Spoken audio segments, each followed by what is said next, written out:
ખાસ હમણાં બેઠા હતા એટલે યાદી કરાવી મને કે જો હજી ભરોહો હોય હડાહડ કળિયુગની અંદર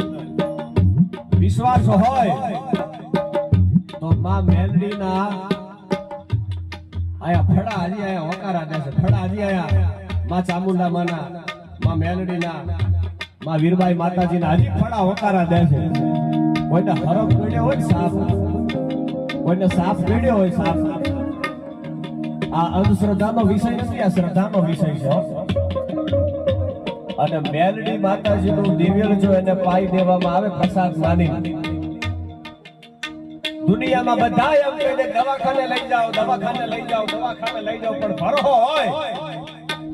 અને ખાલી એમ કહી દે મેલડી માનું દિવેલાને પાવું છે માની માથે ભરોહો છે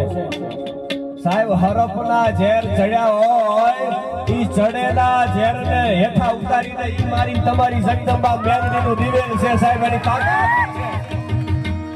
એક નાનકડી દીકરીને હરફ પડ્યો તો સાહેબ મને ખાસ યાદી કરાવે એટલે કોઈ કીધું કે આને દવાખાને લઈ જાઓ એટલે દીકરીના બાપુજી હતા ને એને કીધું તું મને મારી મા માથે ભરોહો છે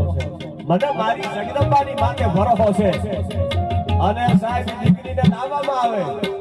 અને મેલડી માતાજીનું દિવેલ પાવામાં આવે અને અડધી કલાક થઈ અને દીકરીને સાહેબ હરફનું ઝેર જે ચડ્યું હતું એ હરફનું ઝેર જે ઉતરી જાય અને જેને મેલડીની માથે ભરોહો મૂકી દીધો અને દીકરી આળહ મળીને ઊભી થઈ જાય આ જગદંબા મેલડીની કૃપા નહીં તો બીજી કોઈ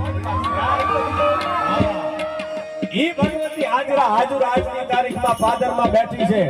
એટલે બધાયને કહું છું કે બધાય વિશ્વાસ રાખજો યાર શ્રદ્ધા રાખજો આ માં છે મારી અને તમારી જગદંબા અને ત્યારે મને યાદી થાય કેવી છે મારી અને તમારી જગદંબા માં ચામુંડા હોય માં મેલડી હોય કે માં વીરબાઈ માં હોય માં તો માં છે યાર માંથી કોઈ મોટું નહીં ભલે ન હોય જળ ધર કે જગદીશ અરે